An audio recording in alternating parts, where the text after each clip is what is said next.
Kwei. Bonjour. Hi. Hola. Salam alaikum. Bienvenue à cette 7e leçon en chanson, le podcast où l'on apprend le français à travers la musique québécoise et francophone. Avant d'aller plus loin, j'aimerais reconnaître que je suis sur le territoire ancestral non cédé de la nation Innu, appelée Nitassinan, et plus précisément sur celui de la communauté de Pequaca-Mulnach, située à Mastoyage. Aujourd'hui, nous étudions la chanson « Au bout de mes rêves » de Jean-Jacques Goldman. Nous avons déjà parlé de Jean-Jacques Goldman 2 fois. La première fois, quand on a parlé de la chanson « Je n'irai pas ailleurs » qui figurait sur un album qui a été composé par Jean-Jacques Goldman et son équipe pour France d'amour. Et la deuxième fois, nous avons étudié une chanson écrite par Goldman pour lui-même et Céline Dion, « J'irai où tu iras ». Aujourd'hui, je vous suggère d'aller écouter la chanson 3 fois. Une première fois, seulement écouter.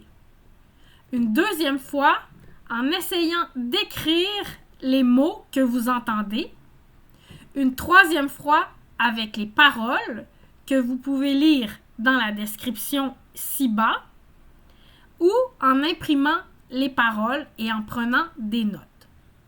Si vous regardez les paroles dans la description, vous pouvez suivre la vidéo et en même temps dérouler le menu avec les paroles.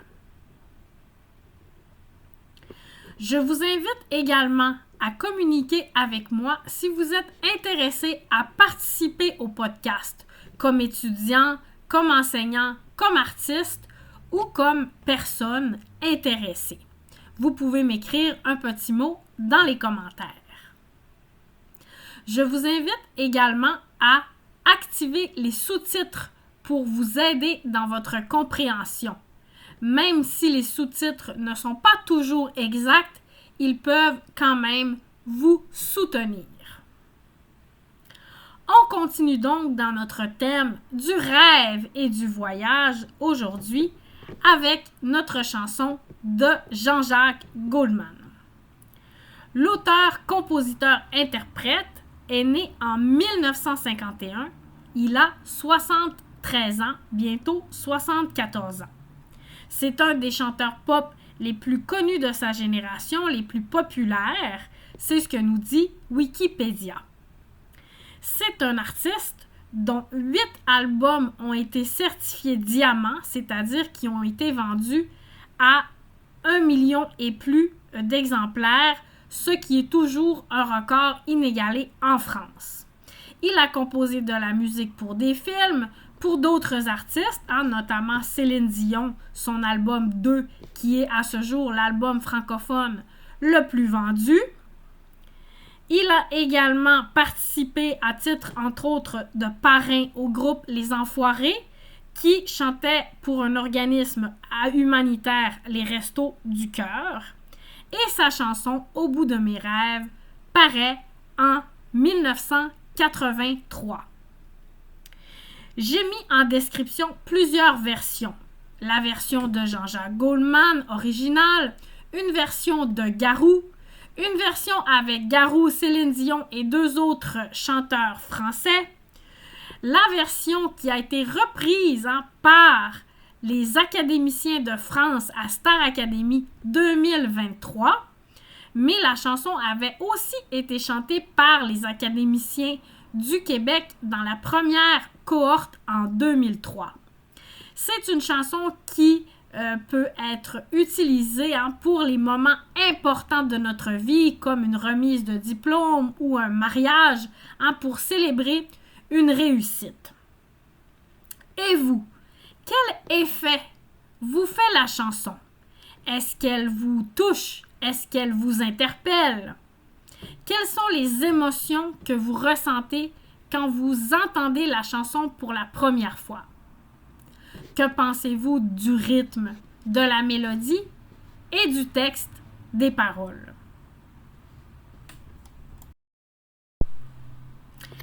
qu'avez-vous compris de cette chanson? Quel est le message principal selon vous? Pour moi, la chanson nous parle d'espoir et de persévérance dans la poursuite de nos rêves, dans la réalisation de nos rêves, malgré les épreuves, malgré les obstacles. Si on regarde la structure de la chanson, nous avons 6 couplets et un refrain. Nous avons 6 couplets qui sont divisés en paires. Nous avons le premier et le deuxième, le troisième et le quatrième, le cinquième et le sixième ensemble. Donc, chaque paire de couplets nous parle de difficultés, nous parle d'obstacles que l'on rencontre dans la réalisation de nos rêves. Parfois, le chemin vers la réussite est parsemé, d'embûches, d'obstacles. Le titre nous dit « Aller au bout de nos rêves ». Qu'est-ce que ça veut dire « aller au bout de nos rêves » ? Au bout, ça veut dire à terme, jusqu'à la réalisation de mes rêves, jusqu'à ce que mon rêve se réalise. On avait le mot rêve dans une autre chanson qu'on a vue aussi auparavant. Vous rappelez-vous? C'était la chanson de France d'Amour, « Je n'irai pas ailleurs ». On disait « Les rêves sont morts ». Il y en a qui disent que les rêves sont morts. Il y avait également « Je ne rêve pas d'une vie que je ne vivrai pas ». Alors, rêver dans le sens de s'imaginer.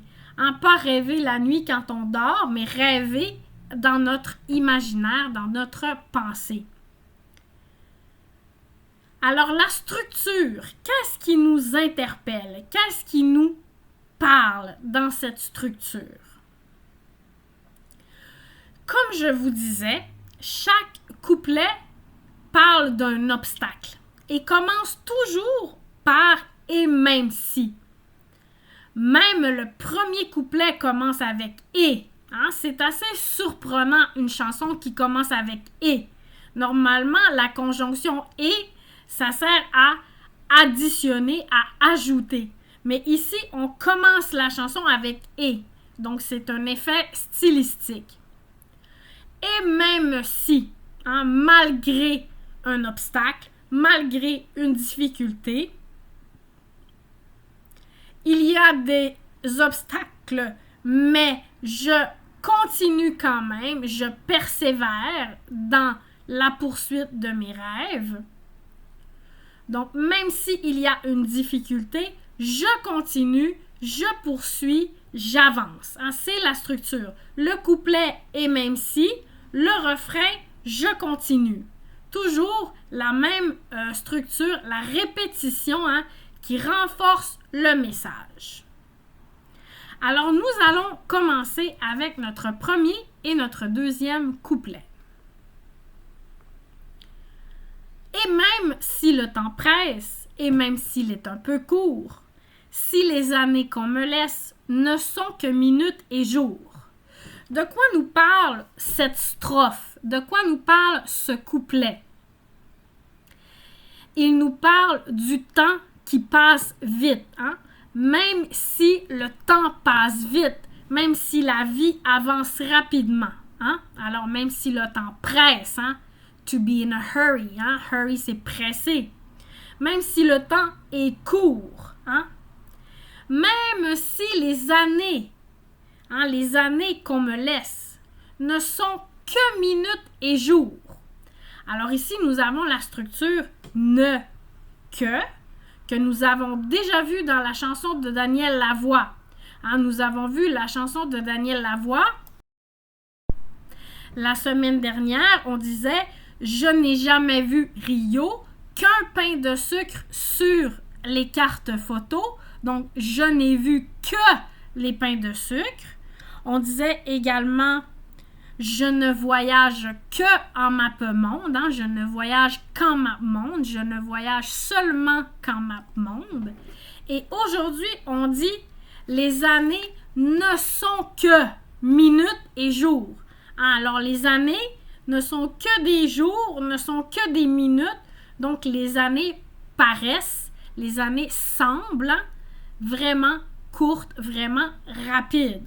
Donc, elles sont que des minutes et des jours. Elles sont seulement des moments éphémères, des moments passagers, des moments qui passent rapidement.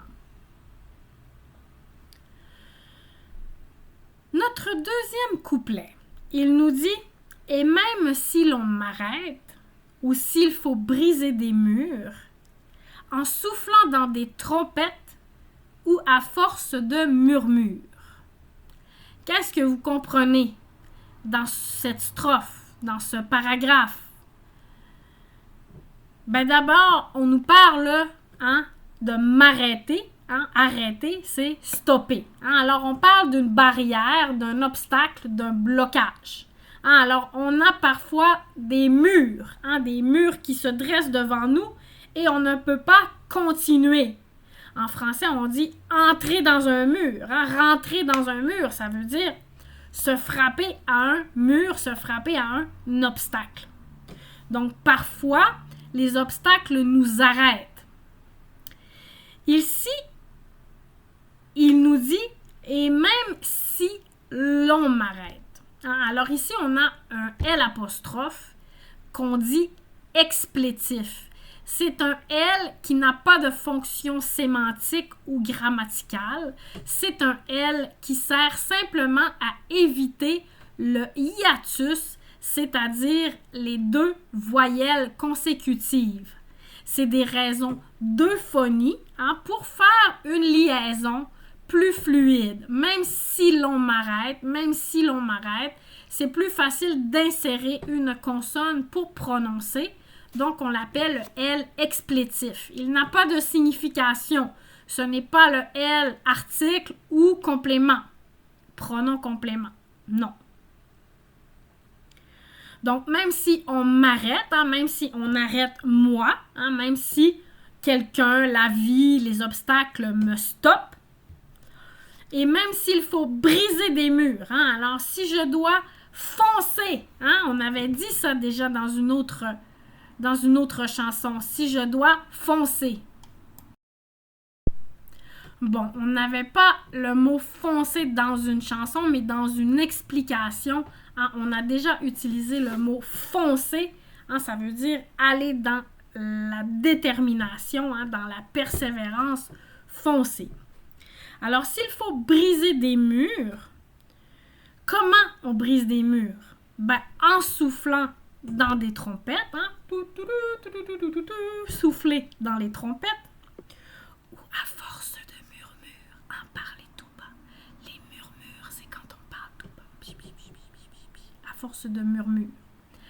Alors, on peut briser les murs d'une façon visible, d'une façon violente, d'une façon agressive, d'une façon bruyante, ou on peut briser les murs à force de douceur et de persévérance et de répétition de façon plus subtile. Donc ici, ce n'est pas vraiment souffler dans les trompettes, ça veut dire en faisant beaucoup de bruit ou avec beaucoup de douceur. Donc on doit surmonter les obstacles en brisant, en cassant les obstacles, les murs.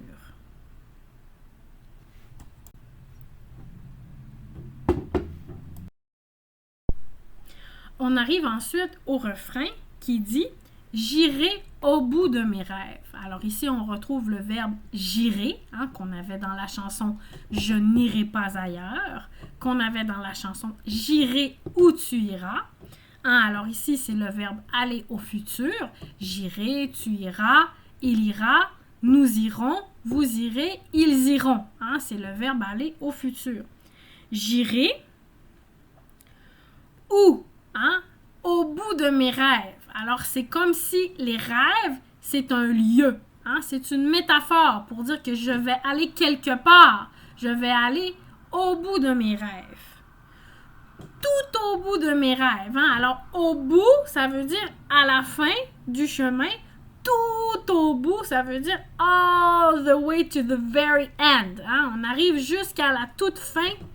Hein? C'est terminé après.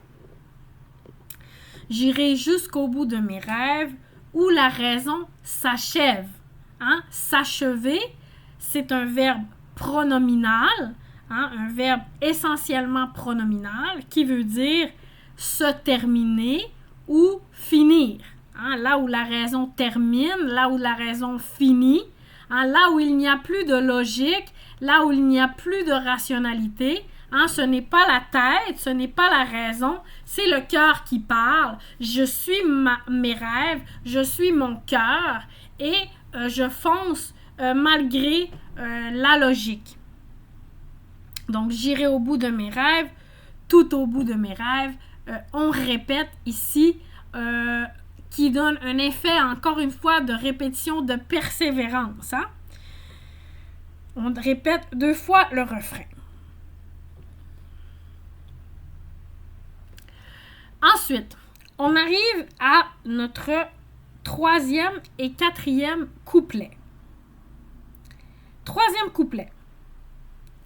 Et même s'il faut partir, changer de terre ou de trace, s'il faut chercher dans l'exil l'empreinte de mon espace. De quoi ça parle, ce couplet? Hein?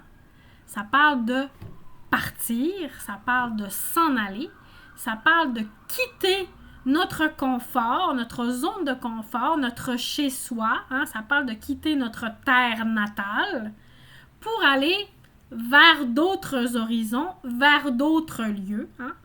Parfois, dans la vie, pour réaliser nos rêves, il faut changer de place, il faut laisser derrière soi ce qu'on connaît pour aller vers la nouveauté, pour aller vers le changement. Hein? C'est nécessaire de s'adapter. Donc ici, il dit même s'il faut. Hein? Même s'il faut. Alors en français, on utilise il faut pour dire on doit. Hein? On peut utiliser il faut avec l'infinitif, partir, il faut partir. Et on peut utiliser aussi il faut avec le subjonctif, même s'il faut qu'on parte. Hein? Mais ici, on utilise l'infinitif. Même s'il faut partir, même si on doit partir. Hein? Alors, le « il » est impersonnel. Ici, le « il » n'a pas de signification. Il ne représente personne. Changer de terre ou de trace. Hein? Changer de terre, peut-être changer de ville, changer de pays, changer même de continent. Ou de trace. Hein, la trace, c'est ce qu'on laisse derrière nous. Hein, les traces de pas dans la neige, dans la terre. Hein, laisser une trace, ça veut dire laisser un indice. Hein, on parle aussi du chemin tracé, hein, du chemin dessiné.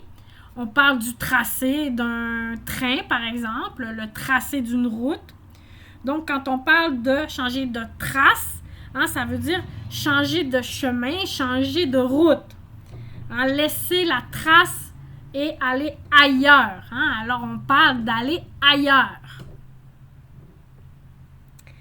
S'il faut chercher dans l'exil, alors qu'est-ce que c'est l'exil? Ben, ça peut être l'expulsion, la fuite. Hein? Alors, s'exiler, ça veut dire s'échapper. Donc, s'il faut s'échapper et reconstruire notre espace, notre chez-soi, notre territoire, s'il faut rebâtir notre identité ailleurs, alors on va le faire. Hein? Alors on va le faire.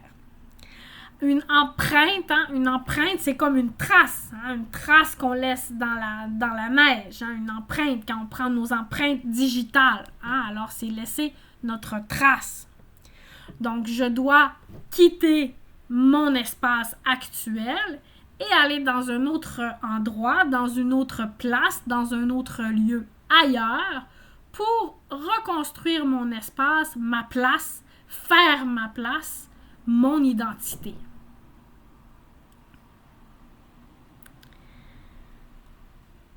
Nous arrivons ensuite avec notre 4e couplet qui nous dit « Et même si les tempêtes, les dieux mauvais, les courants, nous ferons courber la tête et plier, plier les doigts, plier les genoux sous le vent. » Alors, de quoi ça nous parle, ce couplet? Ça nous parle des intempéries, la tempête, le courant, le vent et même les dieux. C'est une métaphore pour parler des obstacles incontrôlables que la vie envoie sur notre chemin. Ça peut être une rupture, ça peut être un deuil, quelqu'un qu'on perd, ça peut être perdre un emploi, ça peut être aussi toute autre forme d'épreuve que la vie met sur notre chemin et qu'on ne contrôle pas, comme la tempête, comme le vent, ou comme les courants, comme les tornades ou les inondations. Donc, les intempéries nous font plier, nous font courber, sont difficiles, mais même si les intempéries existent, on continue, on se relève et on continue à avancer vers nos rêves. Donc, on répète ici le refrain, même si les tempêtes, j'irai au bout de mes rêves, j'irai tout au bout de mes rêves, où la raison s'achève.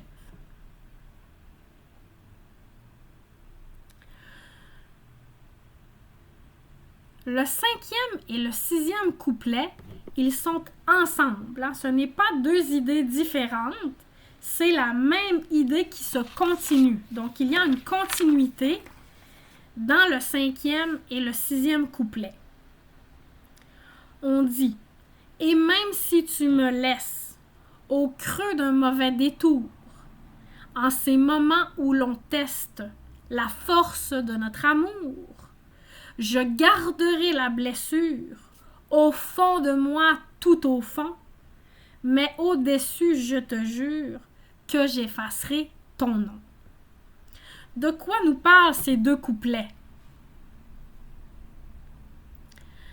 Ils nous parlent de la fin d'une relation, d'être laissé, d'être abandonné, d'une personne qui nous quitte. Une personne qui nous quitte à quel moment? Une personne qui nous quitte quand? Elle nous quitte quand c'est difficile. Alors parfois le chemin, la route est droite, mais parfois il y a des détours. Il y a des détours dans notre route. C'est pas toujours droit, c'est pas toujours facile. Parfois il y a des détours et parfois il y a des mauvais détours, des détours difficiles. Alors parfois l'amour est testé, l'amour est éprouvé. On doit montrer qu'on aime vraiment la personne, mais si c'est trop difficile, on abandonne. Alors ici, la personne nous a laissé dans le creux. Alors la surface, on marche, ça va bien, mais là, il y a un creux. Alors il y a un creux, je tombe dans le trou. Alors au creux d'un mauvais détour, c'est, on m'a abandonné. On m'a abandonné dans les moments où on devait tester notre amour et prouver que notre amour était puissant, était résistant, était fort. Mais on était vulnérable, on était fragile et notre amour a été brisé. Alors, qu'est-ce que ça fait? Ça garde une blessure, ça nous fait mal, ça fait de la douleur, de la souffrance à l'intérieur. Mais ici, on nous dit, au fond de moi, tout au fond de moi, tout au bout de mes rêves, tout au fond de moi, au fond, alors au-dessus et au fond du verre, au fond de moi,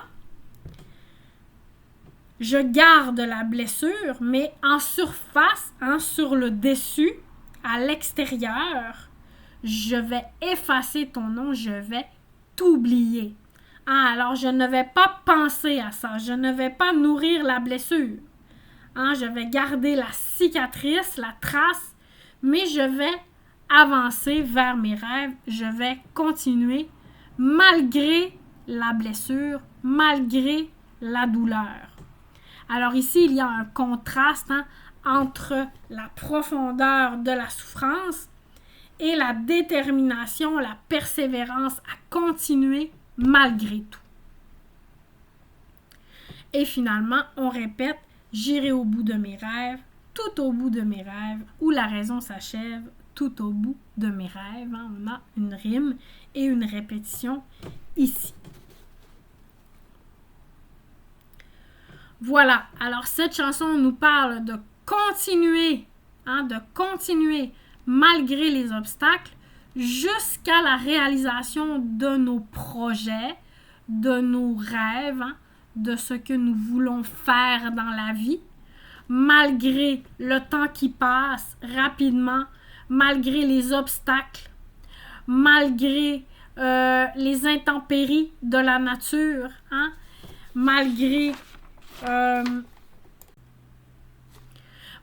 les changements et malgré les ruptures, les séparations qui nous déchirent, qui nous font mal.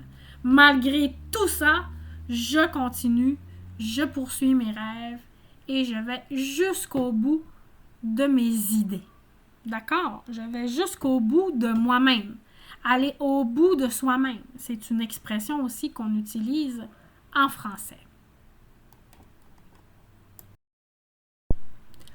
Je vous pose quelques petites questions avant de vous quitter.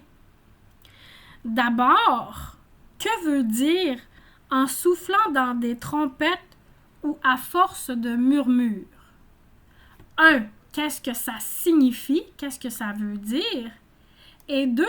Quel est l'effet stylistique? Quelle est la poésie? Quelle est la figure de style qu'on trouve dans ce passage? Ensuite, trouvez un mot qui veut dire fuir, s'échapper ou s'en aller. Et enfin, je vous pose la question. Et vous, est-ce que vous avez déjà dû surmonter des obstacles pour réaliser un rêve? Ou est-ce que vous êtes en train de poursuivre un de vos rêves et de faire face à des intempéries, à des difficultés? Est-ce que vous rencontrez des barrières dans la réalisation de vos objectifs? Si oui, alors je vous souhaite la détermination, le courage et la persévérance de continuer à poursuivre vos rêves, à réaliser vos rêves les plus fous. Voilà. Si vous avez aimé cette vidéo, je vous invite à liker, à aimer la vidéo. Je vous invite également à vous abonner à la chaîne Leçons en chanson. Vous pouvez également me suivre sur TikTok pour des petites vidéos sur les chansons qu'on voit dans les leçons, mais aussi d'autres petites vidéos sur la langue française. Donc voilà, je vous remercie d'avoir regardé cette vidéo et n'hésitez pas à écrire dans les commentaires vos impressions de la chanson, vos questions, vos commentaires sur le podcast ou des idées ou des suggestions de chansons que vous aimeriez faire cet automne. La semaine prochaine, laissez-moi regarder la planification. Bon, alors je n'ai pas décidé. La semaine prochaine, ce sera Les ailes d'un ange de Robert Charlebois. Probablement. OK? On va y aller avec Les ailes d'un ange de Robert Charlebois. Alors, je vous invite à revenir jeudi prochain pour un autre épisode de Leçons en chanson, le podcast où l'on apprend le français à travers la musique.